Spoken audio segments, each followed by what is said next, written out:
Okay, people, we haven't done one of these in a while, but we'll have a little shot at it. You may notice I'm in a different livery. I'm currently just joined Manatee Racing, so I'm excited to be part of their team.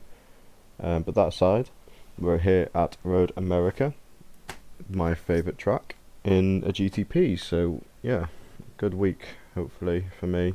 I'm not sure how fast this lap guide is going to be, just as a pre-warning. I don't know what times are people getting. I know on VRS it's a 150 right at race fuel, which is what this is, um, and this is at just slightly past optimal tire pressures. We're at like 1.83 this lap, so it's just past it. But we're gonna call it optimal tire pressure. No sort of jiggery sort of cheating done in this lap, so like no warming up the tires, like etc. Like I was just driving normally for these 4 laps. Um, so yeah, let's get straight into it. So let me just run through the setup actually. This setup is like a souped setup. I basically took a Le Mans set and then tweaked it a little bit, and my setup skills aren't very good to say the least. So it's a bit sketchy, and you'll see in this lap it's quite sketchy, but it seems to be decently fast. It's very fast on the straights because I've derived it from the Le Mans set, so it has a lot of straight line speeds. So let's get into it. So you're coming down the pit straight. You want to brake just so this was maybe a tad bit early on the brakes, but I feel like on this low downforce set, if you brake earlier and just get a better exit, it helps a lot. If you maybe on a higher downforce set, you might want to prioritize more mid corner speed, because you'll anyway be carrying more corner speed if you have a high downforce set. So you want to brake later. So it just depends what setup you're running really, but that's a little nuance that you might find. So if you're running low downforce, you can brake just where I am pretty much. So in between the 2 and 3 cone, and then we shift down into 4th. And what we want to do, just like with high speed corners, you can turn your wheel faster than in slow speeds. It's just like a little trick that you can do. The car takes it better. In slow speed, you want a slow steering input, whilst in high speed, you want sort of a faster steering input. Not a flick though, don't get me wrong, not a flick in whatsoever. And what you want to do, you want to balance the car on the brake here. Do not try and over rotate the steering, just balance the car. If the car is not rotating, you need to add just a little bit more brake pressure, right? Don't try and over rotate the steering, otherwise you're just going to get some crazy understeer and go off. So you can use this dirt patch on the right as well, like there. That is pretty much perfect. You can literally see the slip angle that I'm taking here, because we're balancing the car on the brake and not the steering, which is a big part of how I drive. So let's just look at it without me talking.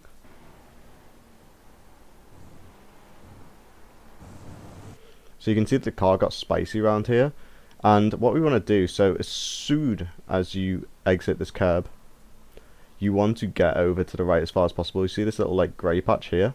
That's where track limit. So if you get on the grass, that's track limits. You won't anyway want to run onto the grass, just because it will slow you down. It just gives you a few bumps and you'll slow down a lot. A lot of information into this corner, but I want to get it dialed for you guys. You know, no sort of half-assed stuff. So let's replay it start to finish. No talking, no interruptions.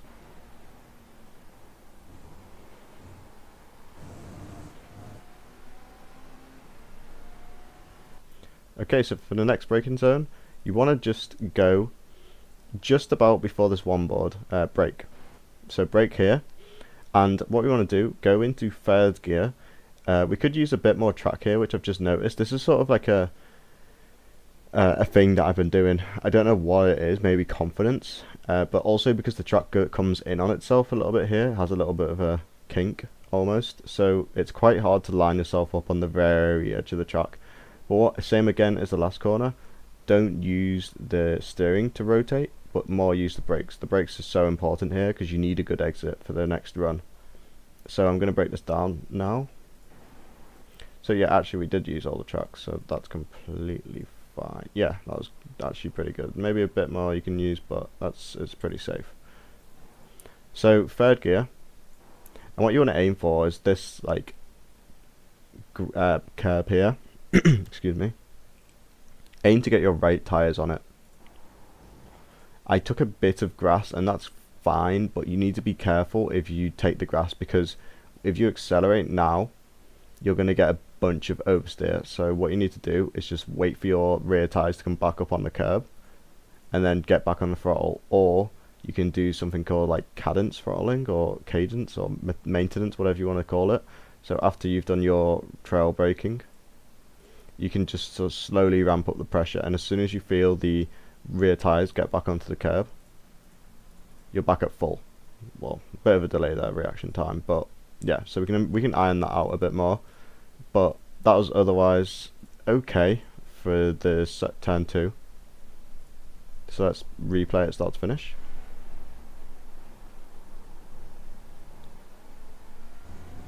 Okay, here's a interesting thing. So if you sort of straighten out the wheel here and you don't try and force the car onto the right, you actually will you're less likely to get a track limit. It sounds really weird, I know, but for some reason this just works. I don't know why. It feels like, because if you have your wheel locked on the right at this point, what happens is these rear tires come out to the left, and then you get a track limit. So what you can do, if you're like right on the edge, just slowly ease off the steering so you get onto the track. But track limits here is where this gravel patch ends, so where the grass starts, and you don't want to go any further.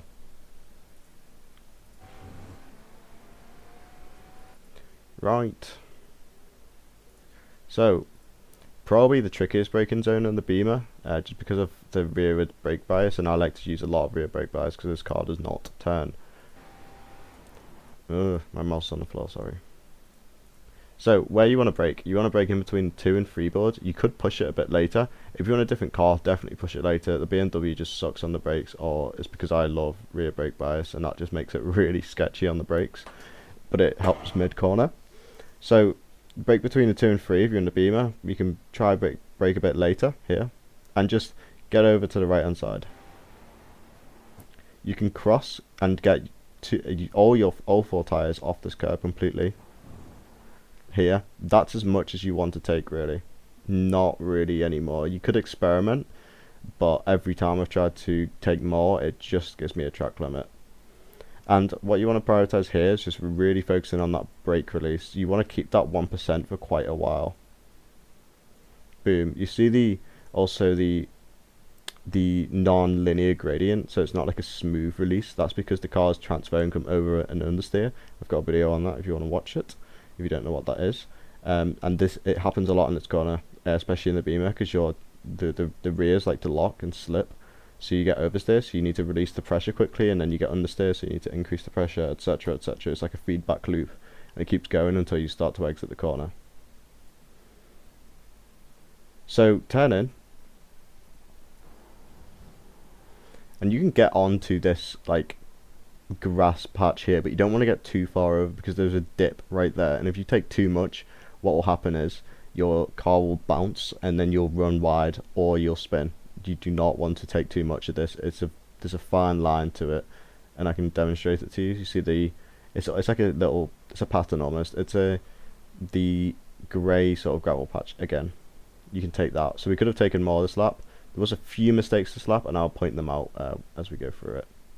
So let's watch it again.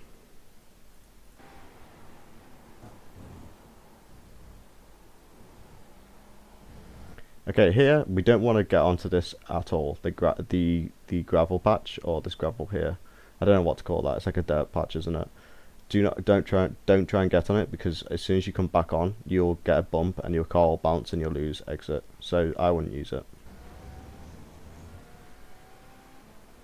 Okay, so this is a tricky braking zone. You can brake a bit later than this. I was just sort of being careful here. So what you can do is you brake in a straight line, and as soon as you get over the crest, release the pressure a little bit so you don't lock up, and then trail brake right round and just focus on getting on the power early here, like that. So kiss the apex and then just get straight back on the throttle. Track limits here, you don't want to use any more than, you don't even want to get on this gravel bit here. You can a tiny bit, but not too much. Like there, that's fine. Like that's all you want to take, really. You don't want to take much more than that. So let's replay that.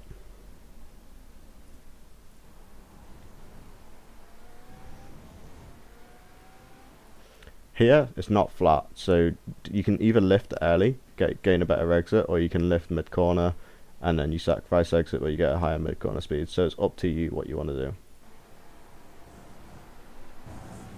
Here, just try not to get on the grass too much. You can also use the grass on the inside there a little bit. You can probably hear it. And then outside curb.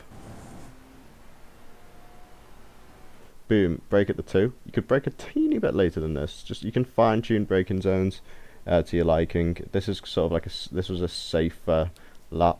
Again, I don't know how fast this is going to be relative to other people. And you can brake at the 2 board. You can brake hard here. Second gear. Take the grass. And then accelerate out. It's really crucial to sort of carry your speed through here. Do not overslow in this corner. I overslowed a little bit on this corner. You can definitely take more, what's it called, apex speed here, mid corner speed, and just carry your momentum through. If you overslow here, it might seem like a good idea to get a good exit, but especially now because you can't take sunset anywhere near flat, it's crucial just to carry your speed through. So again, brake. Line yourself up with the curb. You can't really use this curb for my testing. It sort of it makes you oversteer. And then get onto the grass. And then here you don't want to run onto the gravel patch. Position yourself on the left. Okay, this is the complicated corner, and I have a weird ass line that I take. So yeah, experiment with this line because to be honest, I don't know. These are my weak point corners. This really long right-hander is definitely one of the worst corners for me anyway on this track. It's just I've never really gotten it to the T, apart from on the grip pack tyres, but that's a different story. So I start to accelerate, and as soon as I start to see these TC lights flicker on for too long, and they sort of hold. So as soon as they stop flickering, but they hold the light on, then I might release the pressure a little bit. And I sort of just feather it. And then what I do, there's not really a specific point that I do it. I mean, you could use something as a reference here. Maybe like, I don't know, you could use something as a reference, but my eyes are literally pointing here, like on the very edge of my screen. Like, and you should too. They should literally be here. And just hold a 1%. You'll drift a little bit wide, that's completely fine. Just hold that 1%. As soon as I start seeing my vision, this green gate, I'll get back on throttle. Feathering. You can take this curb as well. That's actually a really good curb to take. I sort of overcooked it a little bit, so I just couldn't turn anymore. If I turned the steering more, I would have got more on the steer. So, yeah, overcooked it just a teeny bit. And then you can take this exit curb. Do not get on the grass here. It'll slow you down a lot. I take that entire section, by the way, in fourth. I do not shift into third here. So let's replay it without me talking.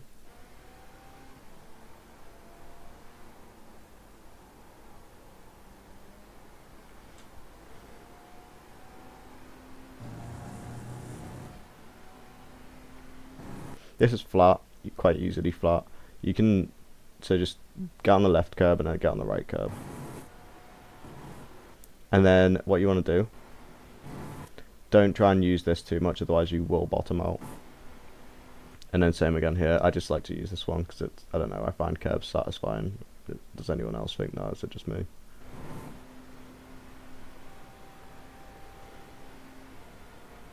Here, yeah, I broke prematurely. You could push this braking marker further to the freeboard. Not exactly at the freeboard, but a lot closer to it. Like here. You could push it another like 5-10 meters, right? And you can take this two ways. You could take it in second or third. I took it in second because I felt like I was overcooking the corner, so I needed more engine braking and I needed more rotation. So I took it in second. Otherwise, it's always third for me. I don't think I take one corner in second on this track. No, I do. The slow left-handers to the crest corner, I do. But no, for this complex, I would recommend third. You can experiment with second, but I felt like I overcooked it, which was another mistake. So here you can get on this gravel patch nicely. Be careful not to use too much. Like, This is all you really want to take here, not too much more. There you go. Let me replay it. Where's the cockpit? There we go.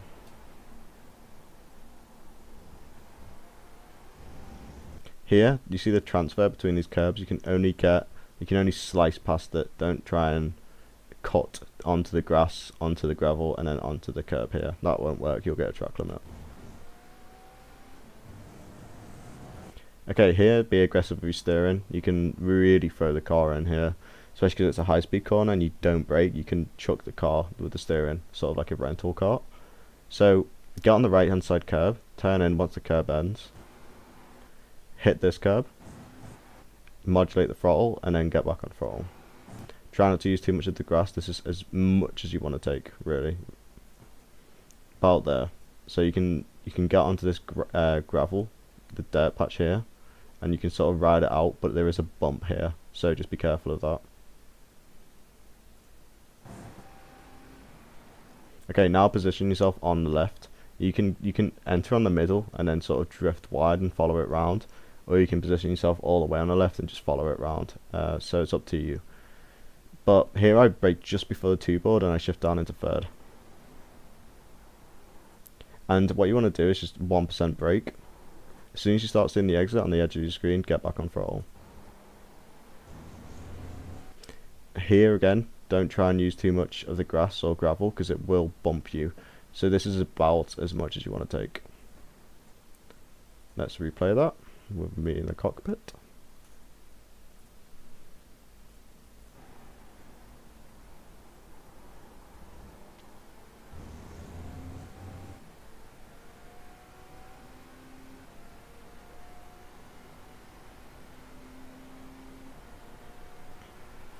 And then we cross over for 149.743. On VRS they got a 150, same conditions, so fingers crossed that this is a fast lap, otherwise I'm gonna have to do it again. Right, let me replay it. No talking, just pure track action.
Right, so that was the full lap. So, just a little recap. Just be patient with this track. Use the brakes, not the steering. That's literally all you need to know of this track. Always use the brakes, not the steering in this track. Especially, it's so prominent on high speeds. Slow speeds, a bit less, but high speeds, 1,000,000%. Always the brakes, not the steering, right? So if you just focus on that, I guarantee you'll be running in top split. And you'll be doing very well. But hopefully this is fast. There was definitely a few mistakes. I know my optimal is like a 141, 49.1. so it's a bit of a ways off. But yeah, the main losers were Sector 5 and Sector 6, which was the second gear, and I was meant to be in third. I feel like I lost a bit of time, and then the last corner, I felt like I overslowed just a teeny bit. So yeah, I wouldn't look at my apex speeds, by the way. Just like literally just focus on what I'm doing input wise. Don't focus on the apex speed at all. And then the Sector 3, what was that? What sector was that? It'll be after crest corner, won't it? Yeah. So that corner is really tricky to get consistent, especially in the BMW. I've always struggled with that corner. So that's definitely 3 sectors I need to work on. But the rest are pretty decent, to be fair. And these optimals I think some of them are on different setups. So yeah, I did experiment with higher downforce sets, which would make sense because these are more high speed corner sections. So of course that the high downforce will perform better compared to the sector 1, sector 2. So yeah, hopefully that helped, but thank you for watching anyway.